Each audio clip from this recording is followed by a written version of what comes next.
10 days away from the 2023 NFL Draft, scouting the mock drafts. 4 new prospects that could be San Francisco 49ers, a pair of offensive tackles, a pair of cornerbacks coming up on today's Locked On 49ers. You are Locked On 49ers, your daily San Francisco 49ers podcast, part of the Locked On Podcast Network, your team every day.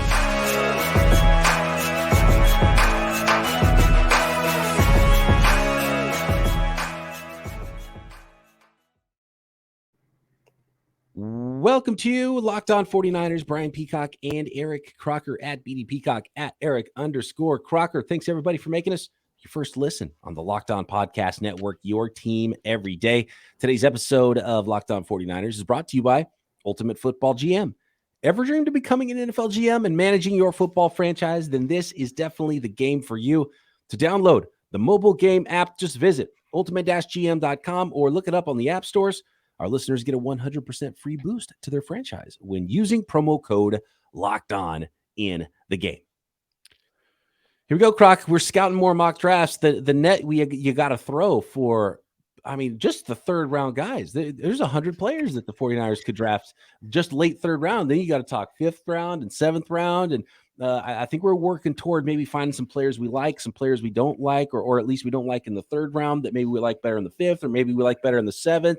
And I think we got to start putting these guys in buckets. And by next week before the draft, Croc, I think we can find our my guys, the Croc my guys, the Peacock my guys, the Peacock my guys, and put them in. We like these guys in the 3rd round. We like these guys in the 5th round, maybe 7th round, and undrafted. We like this set of players of the ones we have looked at. So some popular names today, though, in these mock drafts that we're going to get to. I'm pumped for this one. Wanya Morris. It's not Wanya. It's Wanya, which I like it a little bit more. Interesting name. Any relation to the guy from what's that group? Although we go to the Boyz II Men? Yeah, Boyz II Men. One of the guys, that guy, I believe that's his name. Wanya? Yeah, Wanya Morris, I think. Really? Don't quote me on that. There might be a Morris in that group too. So now to think about it. Okay. That's what I'm saying. Wanya Morris. That's the dude's name. Oh, like his full name, first and last. I thought you were just talking about Wanya. Interesting. Okay. Boyz II Men. I know there's some big time Boyz II Men fans in the Locked On 49ers community. So let us know at BD Peacock, at Eric_Crocker, or in the YouTube comments as well. We got Wanya Morris, offensive tackle from Oklahoma. We've got Tyler Steen, offensive tackle from Alabama by way of Virginia, and a pair of cornerbacks, Darius Rush and Eli Ricks, all of which we've seen in multiple mock drafts for the 49ers throughout this process. So the scouting reports on those guys, how we like them. Let's start with Wanya Morris. Will San Francisco be the end of the road for Wanya Morris during the NFL draft, Croc? I don't know, man. I watched Wanya Morris play right tackle, and I watched him against Baylor. And my first note, it's always interesting. Like if I just go through and look at what's my first note, because a lot of times it's my first initial thought when coming to film. Is he hurt? Looks gimpy to the 2nd level. So it was kind of like this guy who's kind of moving around, but it just didn't look natural or fluid or super athletic, right? We watched the kid out of BYU early on, and it was like, man, everything he did, getting to the next level, very fluid. But with Wanya, it looked kind of painful. I almost felt bad watching him try to reach the 2nd level. So that's one of the first things. Then, can he handle speed off the edge? 49ers, they don't, their guys don't have to have a ton of power, but you do got to be able to move to handle some speed off the edge. Not sure that he did that. Plays well on things right in front of him. Some of this, but I guess without the power part, but a lot of this sounds kind of almost like Aaron Banks. How I felt about Banks. Now, Banks is a guard. So then that was my next question. Is he potentially a guard at the next level? Because, again, we're talking about somebody kind of, can he play in space? Can he handle speed off the edge? Getting to the next level. Maybe putting him inside will kind of help hide some of those deficiencies a little bit. It's really weird because I've seen so many people on the Wanya Morris bandwagon. He's been in a lot of 49ers mock drafts. And when I watched the player, I didn't see someone that looked like this is going to be a starting NFL tackle. And if you don't think he has a chance to be a starting tackle, now it's tough where the 49ers are. It's darn near the 4th round where they're drafting at the end of round 3. In fact, Kirk Cousins was pick 102, and he was a 4th-round pick back in the day. Niners have pick 102 to end the 3rd round, quote unquote, in this year's draft due to all the comp picks, and there's more comp picks now than there used to be because of the coaches and GMs and stuff getting hired away. So, it does look like there's something missing with Wanya Morris's game, and I wanted to go back now that you mentioned that and look and see if he had any injuries. He didn't miss any game because of injuries this year. He did get suspended 2 games because of academics, and he opted out of the bowl game. He's also a transfer from Tennessee to Oklahoma. He was a freshman All-American in the SEC at Tennessee, started 12 games as a left tackle in Tennessee as a freshman, and then kind of got worse from there. And then ended up transferring. And when he transferred to Oklahoma, he was a backup to Anton, what's his name? He's going to go maybe even late 1st round in this draft. His teammate, that's the left tackle there, and Anton Harrison, and then ended up starting those 8 games this year for Oklahoma again. So a really weird career. A high-end recruit that was starting at Tennessee as a freshman, and then ends up being on the right side, and that was at left tackle. Then he ends up being on the right side as a senior, not even starting as a junior after transferring. And to me, it almost looks like, and I don't know the young man at all, but it looks to me like there's something else going on where he doesn't really care that much or something, because it feels like he should be a lot better than he is. And maybe there's some underlying injury issues that nobody knows about too, and he's playing through it. Sometimes there is that. I watched a guy, and I'm pretty sure we'll get to him, but Rajon Wright, cornerback out of Oregon State. And I was wondering, well, why didn't he run his 40-yard dash? And I'm looking at the film, and I'm like, well, maybe he didn't think he was going to run well. And that's not what it was. He had to get double hernia surgery or something like that. So, there are sometimes these underlying issues that maybe Wright was dealing with that throughout the year, and he was just trying to play through it. And maybe it was painful. Maybe it limited how fast he could run. And when you look at Wanya Morris, maybe there is something that was kind of limiting his mobility just a little bit. Rep to rep consistency, I don't think was great for Wanya Morris. There's times where it looked like he was a guy, and then other reps that were bad. And so technique and consistency and body position. And I think he would get crushed by Kyle Shanahan without some consistency. So I worry about him as a prospect for the 49ers, especially when we're talking, that round 3 area, and looking at his, how he was recruited, and looking at his workout numbers, really weird workout numbers too. So 6'5", 307. By the way, here's red flag number 1, Croc, with everything we've talked about with him so far. Combine 6'5", 307. Shows up at his pro day 6'5", 317. So 10 pounds heavier after running at his combine, didn't run at his pro day. So that's always okay, you just gained 10 pounds very quickly and didn't work out after the gain, but you did work out before the gain. So what kind of a player are you really? What are your testing numbers actually, and where are you going to play? And is it that easy for you to gain weight? Are you 327 by the time training camp starts? Right. But long arms. So 6'5", 317, long 35-inch arms, huge wingspan. He ran a 5.10, which is pretty good at the combine, but had a 28.5-inch vertical, which is, not great. But we're talking about an offensive lineman. You don't need to be a dunker as an offensive lineman. And so just an odd profile for me. I don't know if I'd feel comfortable in the round 3 area with Wanya Morris. I think I'd be a little worried. And again, the mobility part. And I think that's one thing, especially to play for the 49ers, you kind of have to have that. And again, go back to Aaron Banks. We thought he kind of struggled a little bit out in space, but obviously this year he worked on it in the offseason and he was terrific at it. So there is hope for Wanya Morris. You look at Aaron Banks and his kind of trajectory to becoming a starter for the 49ers, but identifying that right now, it seems a little bit more difficult. And I don't like that he didn't do the agilities at either the combine or the pro day.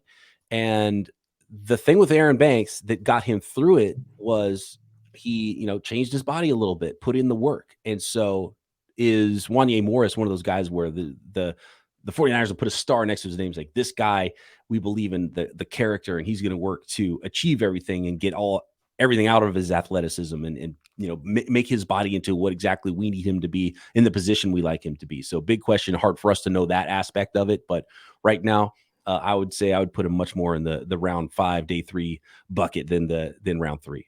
Right. Next up, Croc, we got Tyler Steen. He is the offensive tackle at Alabama. When you're the blind side left tackle at Alabama, usually that means you're going to go in the first round. Tyler Steen is not. Is he a tackle? Is he a guard? Next. Today's episode of Locked On 49ers is brought to you by Ultimate Football GM. You've heard us talk about this mobile game app. It's super fun to play. If you've ever thought you'd make a good GM, you got to give this game a try. And it might not be as easy as you think to create that dynasty. All in a challenging and realistic game world. When you play Ultimate Football GM, you control everything. You decide what scheme you want to run. You get the right coaches and coordinators in there. Fire other coaches and coordinators if you need to get the right coaching staff to run that scheme. You got to get the players to run that scheme as well. You're managing all the finances, negotiating player salaries, navigating your team through free agency, the draft, injuries, player personnel issues that might pop up throughout a season. And Ultimate Football GM is completely free and playable offline, play on the go when and where you want to. And Locked On listeners get a 100% free boost to their franchise when using promo code Locked On in the game store. That's Locked On, all caps, so make sure to check it out today. To download the game, just visit ultimate-gm.com or look it up on the app stores. That's ultimate-gm.com. Ultimate Football GM. Start your dynasty today. Here we go. Tyler Steen, Croc. He is a 6 foot. Pull up the official numbers for Tyler Steen here. He's a thing. Here's the other thing, Croc. So you mentioned Banks and the way the 49ers have gone in the offensive line, because I think of Kyle Shanahan, I think of wide zone, and I think of athletic offensive linemen. They've been kind of quietly getting bigger and bigger and bigger on the offensive line. So what do you think they're looking for? And maybe do they want an offensive tackle that's 330 more so than they want an offensive tackle that's, 302 or 305 or 295, however big Mike McGlinchey was there in his last season with the 49ers. Right, and tall too, as tall as he was, and like not a great combination. But they might have looked at Trent Williams and said, you know what?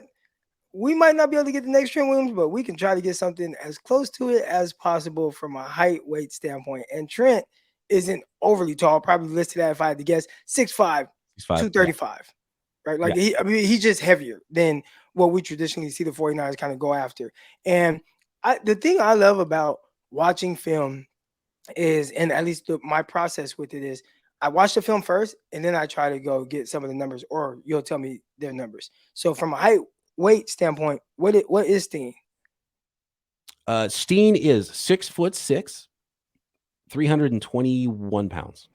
Okay. That is really good, because a lot of my notes on here, I think, say that this guy from an athletic standpoint does fit. So I like him in space. Nice jump block versus wide rush. So sometimes you see wide 9, where again, how can the guy handle speed, right? Got a guy out wide. He's trying to run the hoop, kind of win around the edge. And I thought he did a really good job and looked comfortable with just the feet, with his pass set, getting out in space, getting hands on the guy, and waddling him off. Now, one thing that was very consistent was, I'm like, I don't see the power. And that's not to say that he was just getting bull rushed, but kind of just pushing guys around, getting them to go where you want them to go, moving them. I didn't quite see that. But and again, I think later I put really lacks powers, tries to catch everything.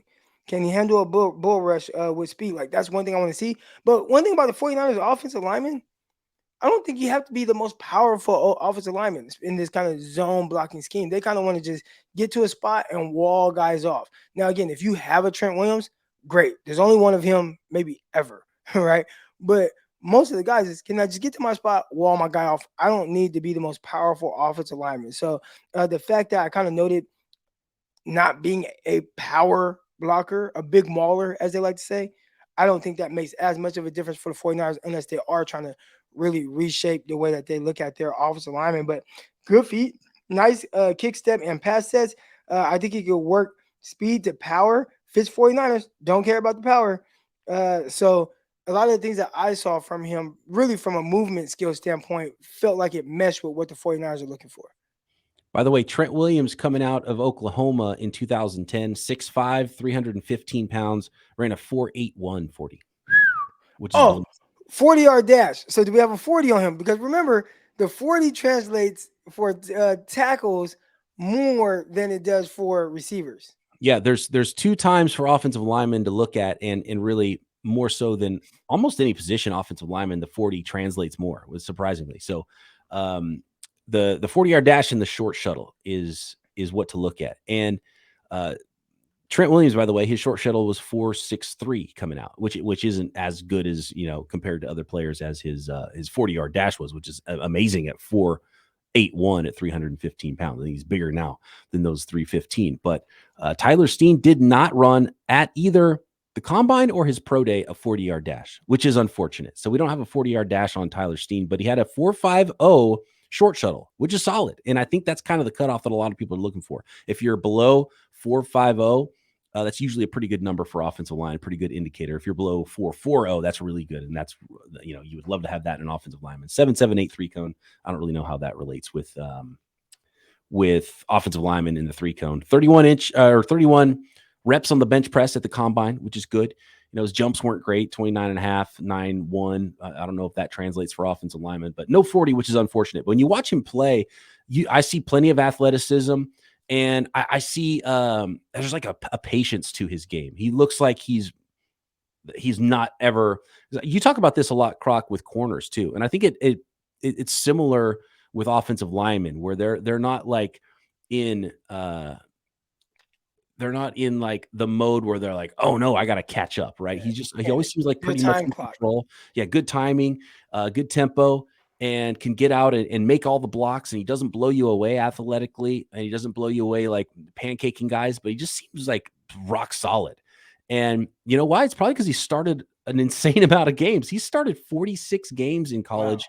Wow. At Vanderbilt, he started as a defensive lineman as a recruit in his first year, and then that was sort of his redshirt freshman year. He had 1 tackle as a defensive lineman. Then in 2019, he started every game, 12 games for Vanderbilt at right tackle, then 2 years a starter at left tackle. That was through the pandemic, and then transferred to Alabama for his last season. He was second team all SEC as the left tackle, starting 13 more games there. So he started 46 games, and 12 of those at right tackle and the rest at left tackle in his college career. So he's played a lot of college football.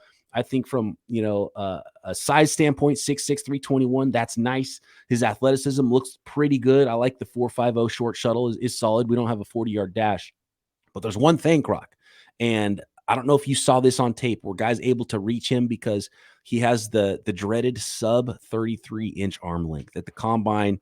It's funny because it's different at the pro day and the combine, but yeah, 32 3/4 inch arm length. And there's only like maybe 3, I think, offensive linemen starting at tackle in the NFL that have shorter arms than 33 inches. Peter Skoronski's getting the guard treatment in the first round of this draft for the same reason. So that's the biggest question probably on whether he can stick a tackle or if he is guard, is that arm length. Tristan Wirfs, what was his arm length? Because that was a guy who people kind of questioned, can he be a tackle? Is he going to have to be a guard? I think a lot of people are really penciling him in as a guard. And some 49er fans look back and like, man, sure do wish we'd have taken Tristan Wirfs, instead of Javon Kinlaw, but maybe they just didn't, it's like, oh, well, he's a tackle, but then his eyes, slow feet, does he have to be kicked inside? And he's been terrific as a tackle. But what were some of the things you see from him? So for Wirfs, and I remember he tested, I'm looking it up right now. I remember he tested great. Everyone knew he was an athletic freak, and he started at left tackle at Iowa and wasn't as good, and then played better at right tackle. So that's why people are like, he's not a left tackle. And then maybe he's even have to move into guard. But he, at the combine, 6'5", 320. He had 34-inch arms, big hands. He ran a 4.85 in the 40, 36.5-inch vertical. I mean, just, physical ridiculous freak. Athlete. How much of a difference do you think it makes to have like this much more on your arm length? It's so hard, but like, because it's a half an inch, right? Because you said Wirfs was 34, and we're saying that Steen is 33 and a half. No, right? Steen is 32 3/4. Oh, 32.5. So inch and a half. So ideally, you want 34 plus. 33 is kind of like the cutoff minimum for tackle in the NFL. So I think the reason why Tyler Steen's probably there for the Niners in late round 3 is because he's quote unquote a guard in the NFL and not a tackle. Do you take him there? Because again, we also talk about offensive tackles. I know I do a lot. It's like, man, you got to get those guys typically in the first round. Yeah, not a Right. whole lot of just great offensive linemen Well, walking around that get that's drafted outside of round one. So they're usually missing something. So do you think that maybe the arm length is the one thing that he's missing? And if so, is that something that he potentially can overcome? definitely. It's definitely the one thing he's missing from a clean projection to tackle. He still might not get to the 49ers at pick 99. I think it's a good spot for him. I like him in late third round. Are you okay with plugging him in at right tackle is kind of the question with Right. the shorter arms. And there I think late third round, you probably feel pretty good knowing, well, shoot, we'll give him a shot at tackle, prove that he's going to fail at that and that, the length is a problem, but he's still going to be a solid guard. So you Yeah. have, that parachute, even if he doesn't hit as a tackle, you think he'll probably be a starting caliber guard, which I think he would be in the NFL. Might not get to 99. I'd be okay with Tyler Steen. I like him. And, I've seen enough from him to say he deserves a shot to attempt to play tackle in the NFL first. Yeah. You give him the stamp of approval for round 3, Croc? I give him the stamp of approval, especially since the 49ers have 3 third-round picks. Right. Yeah. And who knows? Maybe he ends up at right guard and Spencer Burford kicks out to tackle. Yeah. I see a lot of people that are like, that would never happen. But I mean, I can see it happening because again, it felt almost like, look, we see this a lot. Guys coming in the NFL, you have to kind of wait your turn. We'll put you at guard until you can kick you out at tackle. And Mike McGlinchey, like he was just gonna start. He was gonna start at right tackle. So, all right, Burford, we really like you. In the process, man, we got to rotate you a little bit with Brunskill, but all right, McGlinchey's gone. Maybe we can just kick him out. And I know a lot of people think that, but there are also a lot of people that are pushing him back on the thought of it. Burford, by the way, not tall, 6'4", but 34 3/4 inch arms. So maybe he is a better fit for tackle. Got his feet wet, right? And then so kind of rotate them through. Kick Burford out, Steen at guard. Interesting. Next, Croc. You are our cornerback expert. That was your position. You know the technique. You know what coverages they're running, what they're trying to do.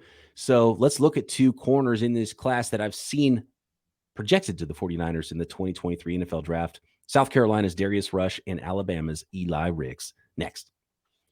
Thanks, everybody, for making Locked On 49ers your first listen every day. The everydayers, we love you. And we've got more Scouting the Mocks coming. Dane Brugler just dropped a 7-round mock draft. We're going to have to talk about some of those prospects, including names like Byron Young and Corey Trice and maybe Corey Trice's teammate as well. So that's coming up on future shows of Locked On 49ers. We're going to get, some obviously tons of draft analysis, pre-draft, post-draft coming up on the show. And for your second listen, check out Locked On NFL Draft, Locked On NFL Scouting with the Draft Dudes, Kyle Krabs and Joe Marino. And stay tuned for the upcoming 2023 edition of the Ultimate Mock Draft, our network-wide mock draft special, which is hosted by myself and Matt Williamson. Subscribe to Peacock and Williamson as well. Okay, Croc, Darius Rush. He's probably the most common corner I've seen mocked to the 49ers in that late round 3 area. He is a long corner from South Carolina. What'd you see from Darius Rush? All right, so we touched on him a little bit early on. And I think there were some clips, a bunch of clips from the Senior Bowl of him just doing a good job, reading some routes down, interception, and it's just like, wow, big cornerback, kind of, that looks good. The film I watched, it tells a different story. All right, so again, my initial notes, I kind of like just those like one-liners that I start off with when I'm trying to figure out who is a guy. Darius Rush, South Carolina, lacks twitch and steadiness, lacks feel for routes. Lacks speed off the line of scrimmage. If I didn't know his 40 time, I think he was slow. Gets in chase mode and a panic mode as well. Just don't like him. Like those were, it was like, I see him getting rocked onto his heels off the line of scrimmage. I'm seeing guys just get way too many just clean releases. And again, I'm really big on feet before hands. I'm not a guy that's saying you got to maul a guy at the line of scrimmage. You got to be so aggressive and get hands on. If you play press and you're you utilizing your feet, you stay square and you can wash a guy down, or maybe you don't get hands on, but you get in position to be able to read him down. Cool. But guys were just taking a step or giving them a little something, and then boom, breaking their route off, just zero resistance, running slant routes like just wide open. And I'm like, gosh, can you give me something to like? And it just there was so much. I watched 2 games today. And I'm just like, this is a different prospect than the few clips that float around the Senior Bowl. And again, Senior Bowl, a lot of times you see the best of either a receiver or a cornerback. A lot of times it's not something that will be consistent on film. Like let's say Julian Brents. Brents has some great plays, goes viral. Everybody loves Brents now. And even in my head, it's like, oh, Brents had some great plays, went viral. I like Brents now, right? But if I go and watch Julian Brents' film, it's like, oh, wait. Maybe it was just kind of like, okay, you had a couple highlight plays, and you can have a couple of those in the game, but what are you on a consistent basis? Because what 49 fans going to get mad at if a guy is just getting just ate up every play? It's like, well, the guy can't cover. Oh, well, he had this interception, but outside of that, for the next 2 games, he's getting ate up. And I'm not saying that's what's going to happen with Rush, but for a guy with his athletic profile, I would like to see him challenge himself a little bit more, be a little bit more patient at the line of scrimmage so he could be more consistent. And I mean, having to play him in the off coverage, I don't know if he has the twitch or suddenness for it. And maybe if you have a great feel for routes, you could do that. Like let's say the kid Patrick Surtain the second. He's not the twitchiest of guys. He's not the suddenness most sudden guy, but he has a great feel for routes.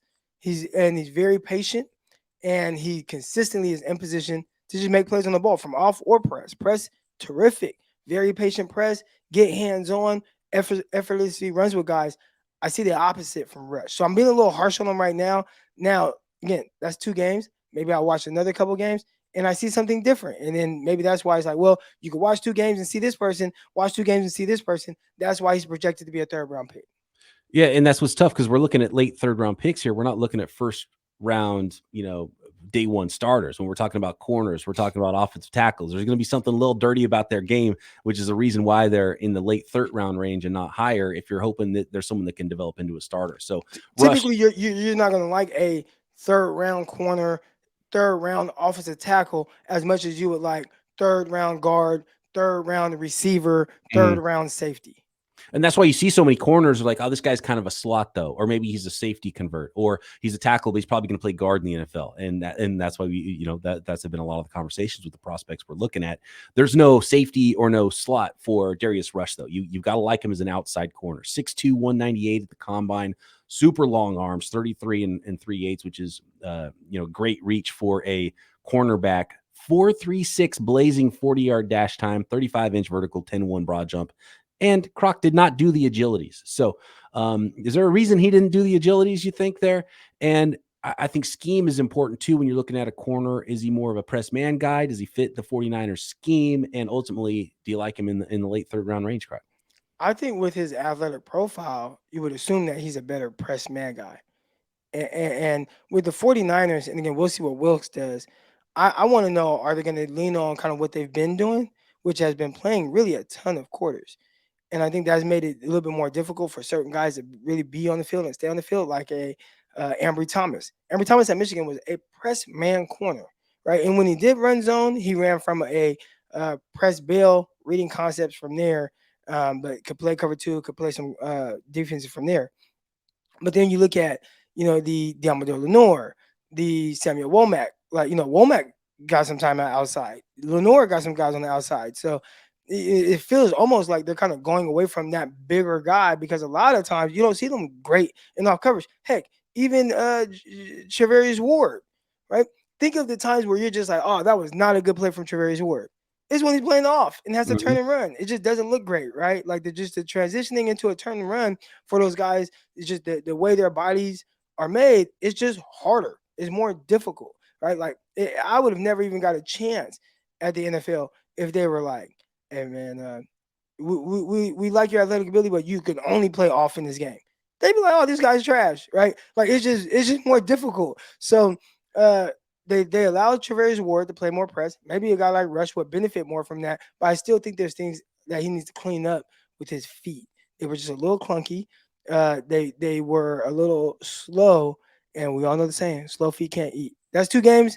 I have to watch more to see if this is truly a trend. It was similar at the Senior Bowl, though. He had some great reps and some highlight reps, and then some other times he got beat, by quicker wide receivers. So, Ambry Thomas is maybe not a terrible comp, which is why maybe you should expect the 49ers might like Darius Rush, because at the end of the third round, you know what they've done in all their late third round picks is drafted guys who blazed 40 times, tested well. And they're trying to hit a home run there in those late third round picks. Hasn't worked out great so far for a lot of those late third round picks that the 49ers have drafted, but I think Darius Rush might fit that mold. 6'2", who runs a 4.36. Right. Sounds like you don't like him a lot, Croc. I don't care for what I've seen so far.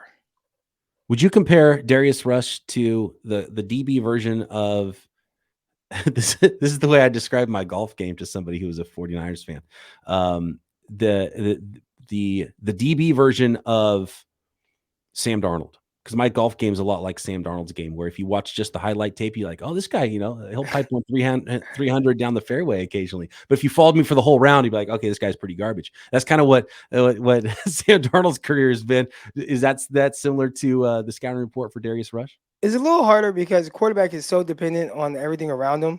So, if your offensive coordinator isn't good, or if the receivers aren't doing certain things, or the coordinators and coaches aren't putting guys in position to win, your offensive line isn't blocking very well. Like, it's just going to be difficult to be good at the quarterback position.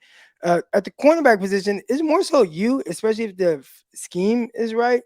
So he reminds me more of a different guy, a guy that you'll probably remember, first round pick, cornerback for the San Francisco 49ers, Mike Rumph. Yeah, that's a good one. Okay, Mike Rumph comp on the pod. We've been doing a lot of 90s and early 2000s comps recently. We had the Ty Streets. We had another one, I think, man. But well, I remember saying that Tyvis Price reminded me a lot of Kevin Barlow or Kevon Barlow. Yes, yeah, that's right. That's right. Well, I think that's easy for 49er fans to truly understand. Like, I ain't saying this guy Larry Fitzgerald, or right. Like, because sometimes people get a little crazy with the comparisons. But I think when I say Mike Rumph, anybody that watched football during that time, he was a big time prospect coming out of Miami. But you got to the NFL, and there were just things that would just made it difficult for him to be good at the cornerback position. And I think when I watch Rush or Darius Rush, those are some of the things where I'm like, can he have a better feel for the route? Can he have better? Okay, where's the twitch? Where's the set in this? Man, the feet. Oh man, he got rocked on his heels. Dang, he's not even touching guys off the line of scrimmage. Like, not even getting close. And again, I could watch 2 more games and maybe I'll get a completely different opinion of it. So, and that's what NFL teams are doing. They're not watching just, we're going to watch 2 games and come up with what we think this guy is. We were going to watch 3 games, 4 games, 5 games. Then we're going to go, back. Let's watch him the year before. Was he dealing with any injuries? Those are things that I just don't have the privilege of knowing. Yeah, you want to watch him, like, see what he looks like early in the season, see what it looks like late in the season. Did he get better? Was he kind of injured at one point in the year too? So there's a lot of factors that can change one game tape to another. Different players they're playing against, different schemes.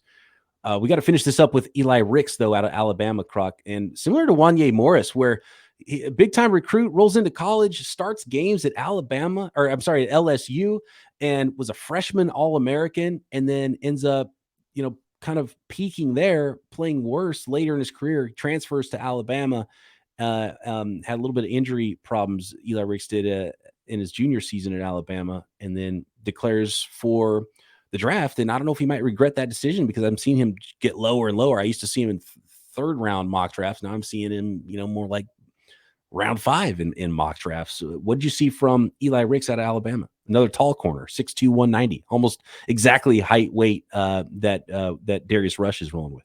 Yeah. I think the issue for him, okay, first of all, let's start with the film.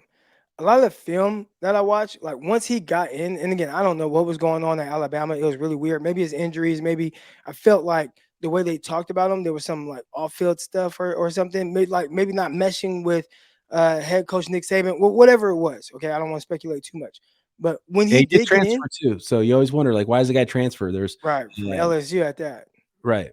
But again, Ed Oregon had got fired or whatever, so there was some transition type things going on at LSU. And then his partner in crime, Derek Stingley, he ended up going to the NFL. So there could be those various reasons. But when you watch the film, especially like that first game back for Eli Ricks, dominant. I mean, he just looked good, popped. He was confident. He's talking trash. You can see he's clearly turned up, ready to go. Like, you guys screwed me with this season. Like, that's what it looked like. Like, he played with a chip on his shoulder. I loved it. And as you continue to watch film, you just see somebody that makes plays, aggressive.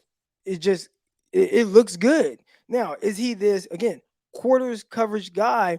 And you got to remember, you go back to him because he's a California kid, played at Modern Day. They call him Pick Six Ricks. All right, like he was getting big. He had like 3 pick six in one game. It was like crazy. He had two in his freshman All-American season too. Right. And he had at LSU. So I mean, this is a guy who clearly can make plays on the ball, has a lot of confidence, but I think he's falling because there's a discrepancy with his 40-yard dash time, which and I know you had seen like 4.55. I had seen 4.6. And we're talking about hand time. This is a guy did not run at the combine. So I mean, is he a 4.65 40 guy, or is he, like if he's on the laser? We don't know, but that wouldn't be ideal. And then he had some other issues as well. His 3-cone, I believe it was, right? Or Yeah, his shuttle. 3-cone was similar to some of these offensive linemen we've been talking about. 7.44 3-cone, which is not good for a corner, even for a 6'2" corner. Right. And if you're DK Metcalf and you run a poor 3-cone, it's like, well, that's fine. Just when it's not going to run you on double moves, you can still do everything else: slants, crossers, digs, post, go routes, stop routes. You can still do those things. As a corner, you really got to be able to match and mirror the movement skills of receivers. Now, again, he did it on film. So, again, this is something maybe guys hurt. Maybe there's things that are lingering and they cause trouble. And hey, this is why I didn't test well. All right. But when you watch the film, there's a lot that pops. And we know he could be a playmaker. Why didn't he start the whole year at Alabama? Maybe it was injuries, but I think some other stuff was potentially going on. But I know I liked his film more than Darius Rush. I liked his film more than a lot of the other guys we'll watch as well. Don't care as much for the testing. Did you think Rick's play speed was just as fast as Rush's, even though we're talking 7.5 or 4.55, 4.6 instead of a 4.35? I thought it was better. Again, small sample size for Rush. I don't want to kill the guy. But I mean, I just saw him just chasing guys. It's like got beat off the line of scrimmage in one step, and he goes by you. And it looked really weird. It looked weird because I knew at the time this is a 4.3 guy. And I didn't see that speed translate to the actual games. Now, a lot of people will say, well, track speed is different, or football isn't played on the track. I get it, but when a guy just takes the speed release and goes, I expect a guy with a 4.3 to be able to, just keep up with that a little bit better. And that was one thing that kind of it worried me. Guy ran a dig route, and it's like he ends up 4 yards off of him. You just see poor anticipation, so that was part of it as well. The anticipation not quite there. So Rush, I have a lot more questions with Ricks. Is more so of why did you test as well? Like that's my only question, and I would like to overlook that, but I remember I really liked Riley Ridley, and I think a big issue that he had, he just was not athletic enough for the NFL level. I think that was a big part of it. I think 31 inch vert, like just the explosive numbers weren't great. Didn't run a great 40. I think there was a lot of things that just hurt him from being able to free himself up against guys while not being a big guy. And with Rush, there's a lot of things that kind of worry me. And with Ricks is more so just the pure testing, like what went wrong. Yeah, were you not working? You're not putting in the work to test better. Yeah, you're not training hard enough, or you just not athletic enough. And it's different, like you said, with a wide receiver that might run a 4.6. Like, well, does he get open? Can he? He might not do this one thing great, but he can do this other thing great. For a corner, it's a little bit more difficult. So, right. Offensive line and corner, the two positions we talked about, probably more dependent on some of those athletic testing numbers than some other positions when it comes to the combine and pro days. Put a round grade on Rush and Ricks for me, Croc. You said a round grade? Yeah, what round? Ricks, again, now if you meet with him and you find out why he didn't run as well, maybe he goes higher, but it feels more like day 3 for sure. And like deep day 3. Niners have 3 5th-round picks. 5th round, like it's like you weren't, you had some issues getting on the field and didn't test as well, but like the film, we like some things. I can see him going 5th, 6th round, and people being like kind of a little shocked to see his name there, but I could potentially see that. Rush, I think he's going to go high because when you're just that type of physical specimen, at 6'2", 190 plus pounds, running the way he did, explosive stuff off the charts, teams are going to be intrigued by that. So I could see him going late second to early third. And now maybe it's like the kid out of Baylor. There was a corner at Baylor. I think he ran like the fastest 40 ever or whatever at the combine, whatever it was last year, and he wasn't drafted high, the corner. So maybe teams don't care as much about the explosive drills, but I could see Rush going higher than Riggs. I agree there.